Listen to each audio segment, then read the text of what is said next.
Assalamualaikum warahmatullahi wabarakatuh. Perkenalkan, nama saya Nasya Adlia Zahra dari kelas 11 MIPA 7 nomor presensi 17. Di sini saya akan menjelaskan sistem koloid, yakni sifat-sifat dan contoh aplikasinya dalam kehidupan sehari-hari. Sebelum kita membahas sifat-sifatnya, kita perlu tahu dulu apa itu sistem koloid.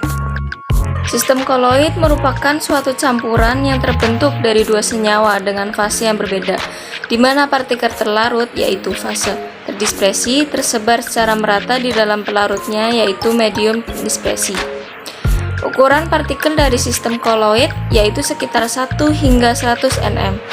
Contoh sistem koloid dalam kehidupan sehari-hari yaitu ada santan, mayones, keju, jelly, cat, kosmetik, dan obat-obatan. Selanjutnya kita akan membahas sifat-sifat koloid. Sifat-sifat koloid dibedakan menjadi 8 sifat, yaitu sebagai berikut. Yang pertama, ada efek Tyndall. Yang kedua, gerak Brown. Yang ketiga, adsorpsi. Yang keempat, koagulasi koloid. Yang kelima, dialisis. Yang keenam, elektroforesis. Yang ketujuh, koloid liofil dan liofov. Dan yang kedelapan, koloid pelindung. Mari kita bahas satu persatu. Yang pertama, kita akan membahas efek Tyndall. Apa itu efek Tyndall?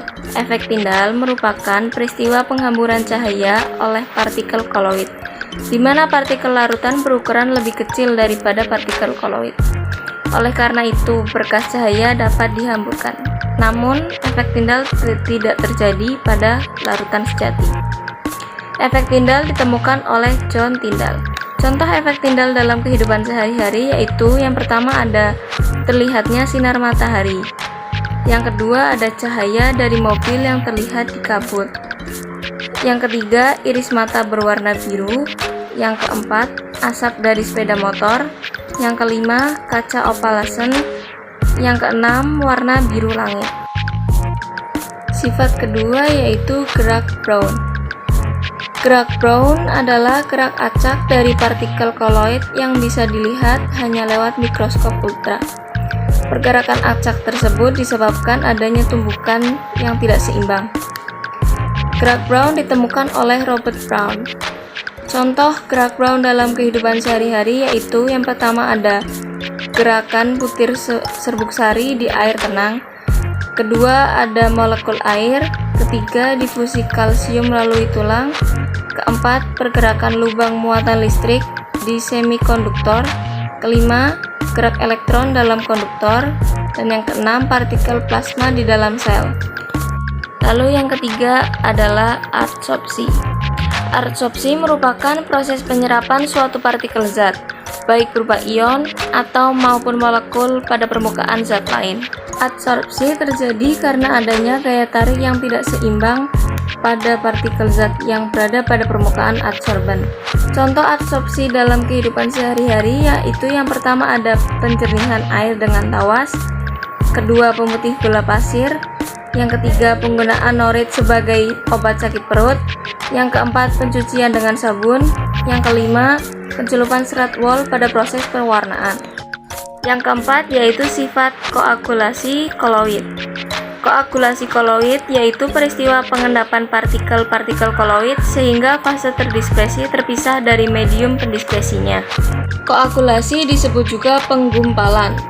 Koagulasi terjadi karena dispersi koloid kehilangan kestabilannya dalam mempertahankan partikel-partikelnya untuk tetap tersebar di dalam mediumnya. Contoh koagulasi koloid dalam kehidupan sehari-hari yaitu yang pertama ada pengolahan karet dari bahan lateks. Kedua, melakukan pembuatan delta pada muara sungai. Yang ketiga, proses penggumpalan debu-debu pada cerobong asap pabrik. Yang keempat, asap dari sepeda motor. Yang kelima, ada pembuatan koloid sol AgCl. Yang kelima yaitu ada sifat dialisis.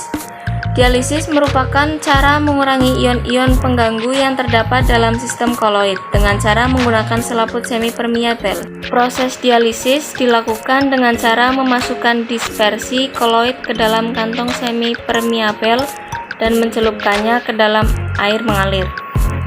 Alat yang digunakan disebut dialisator. Contoh dialisis dalam kehidupan sehari-hari yaitu yang pertama ada proses cuci darah pada pasien gagal ginjal, yang kedua pemisahan ion cyanida dari tepung tapioka, yang ketiga pembuatan susu bubuk, keempat pembuatan lem kanji. Yang keenam yaitu sifat elektroforesis. Elektroforesis merupakan pergerakan partikel koloid yang bermuatan karena pengaruh medan listrik. Pergerakan partikel koloid ini dapat diamati menggunakan alat sel elektroforesis. Contoh elektroforesis dalam kehidupan sehari-hari yaitu yang pertama ada identifikasi DNA, yang kedua mendeteksi kelainan genetik, dan yang ketiga penyaringan debu pabrik. Lalu yang ketujuh ada sifat koloid liofil dan liofob. Koloid liofil merupakan koloid dengan fase terdispersi suka menarik fase pendispersi. Koloid liofob merupakan koloid dengan fase terdispersi tidak suka menarik fase pendispersi. Contoh koloid liofil yaitu yang pertama ada sabun, deterjen, agar-agar, kanji, protein, dan gelatin.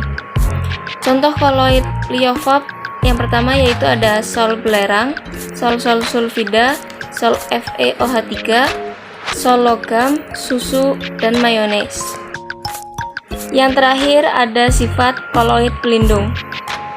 Koloid pelindung yaitu koloid yang dapat melindungi koloid lain agar tidak terjadi koagulasi. Koloid pelindung bekerja dengan cara membentuk lapisan di sekeliling partikel koloid lain.